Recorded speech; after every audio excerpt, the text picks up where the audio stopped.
Hey everybody, and welcome back to another episode of CWC. I'm your host, awesome as always, War Machine MJ.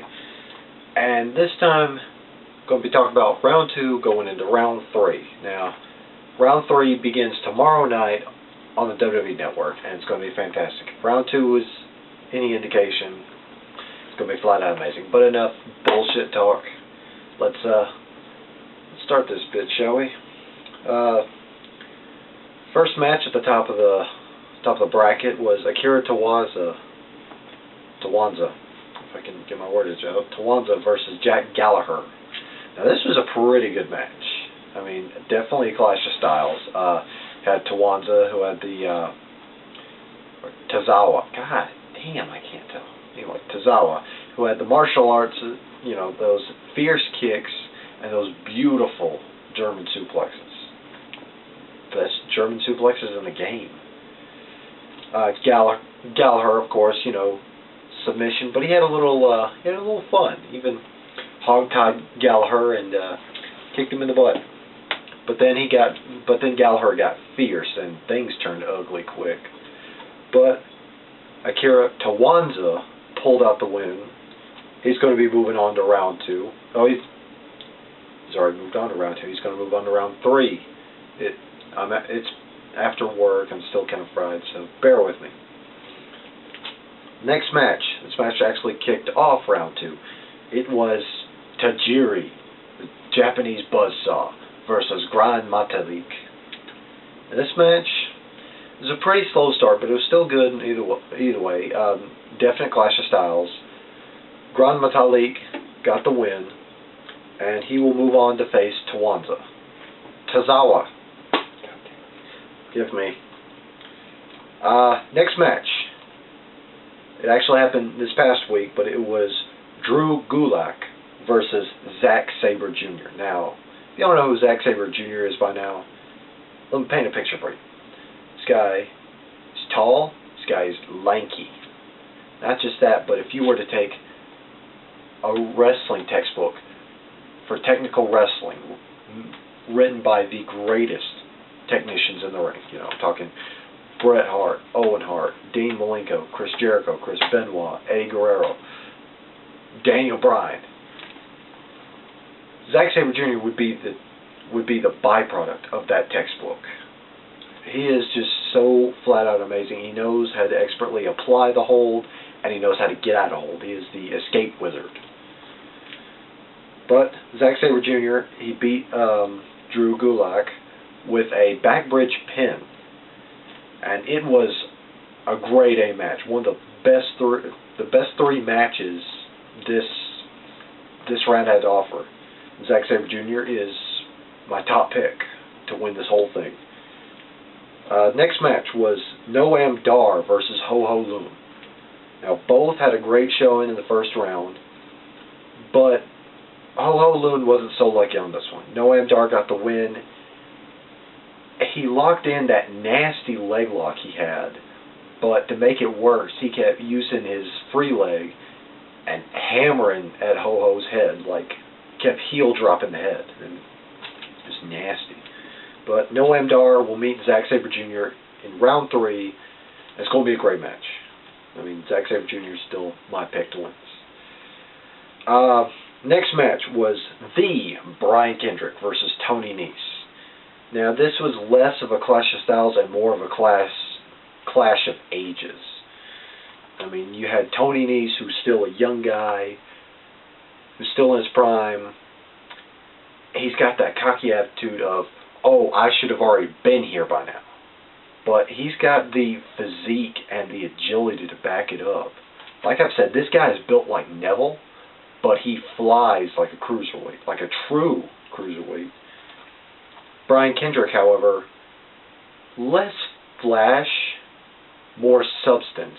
You know, being that he's one of the older guys in the game in this tournament, he was just exploiting everything he could. Exploiting ropes, exploiting some cheap shots. He got the win with, you know, Tony Nese. He went up top. He went to High Rent District, tried to land, I think it was a 450, or he tried to land a frog splash. He missed. Kendrick capitalized, got in the bully special, and Kendrick moved on. And the next match, it was the second match of the first night, but this was grade A, straight out of the gate. It was Kota Ibushi versus Cedric Alexander.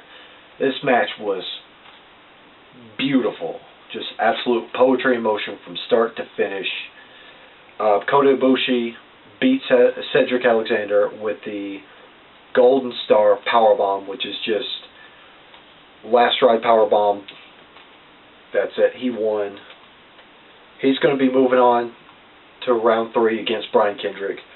But the impressive thing at the end of it, you know, they're doing this whole tournament in Full Sail University, home of NXT.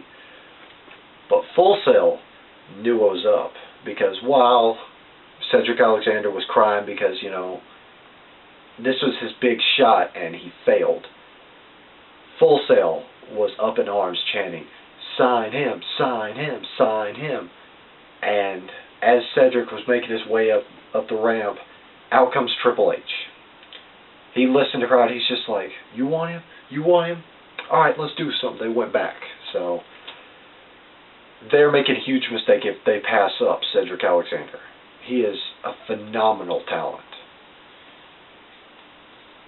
But Kota Ibushi, my number 2 pick for this tournament to win it all. Match number 3. This was the last match of round 2, but I'm looking at the tournament bracket. It was 2 of my top picks, number 3 and number 4, going against each other. It was TJ Perkins, I forget where he comes from. Anyway, the former Manic of TNA, completely different animal as TJ Perkins, versus Johnny Wrestling himself, Johnny Gargano. Now, Johnny Gargano was playing off of a leg injury he got at TakeOver Brooklyn 2 against Dash and Dawson. He wasn't quite 100%, but he still went the distance. Sadly, Perkins got the leg lock wrapped in, and he grapevined it. It was a grade A match, and TJ Perkins moves on, but it was a heartbreaking loss for Johnny Gargano. But nonetheless, still a fantastic match, and just a brilliant sign of respect between the two. I mean, looking at this card, the only match that had no respect at the beginning was Drew Gulak versus Zack Sabre Jr. But at the end, every match had respect between them. But TJ Perkins moves on to round 3. And the last match on the bracket was Lince Dorado, the Golden Lynx, versus Mr. Moving and Grooving himself, Rich Swann. Now, this match was a back-and-forth match. They kept saying, Marlo and Daniel kept saying on the commentary team, these guys know each other like the back of their hands, you know. It looked like it, because at the start of a match, you know, they had a little back and forth going, and, you know, they had a tiny bit of a dance-off. Then, mid-match, they just came down to punching each other. Like, they were punching each other so hard and so often, though, like, they were both drained. Like, they couldn't even get a good punch in. They were just... But it was a great match. Rich Swann gets the win over Lince Dorado, and he's going to move on to round 3 to take on TJ Perkins. Round 3 is going to be fan-fucking-nominal. But I've got my top 3 picks. I got Zack Sabre Jr. as my definite pick. Kota Ibushi as my... If Zack Sabre Jr. doesn't do it, then Kota is surefire. And TJ Perkins is my dark horse number 3 pick. As in, he's going to be... You know, he's going to come out of nowhere as the crowd favorite.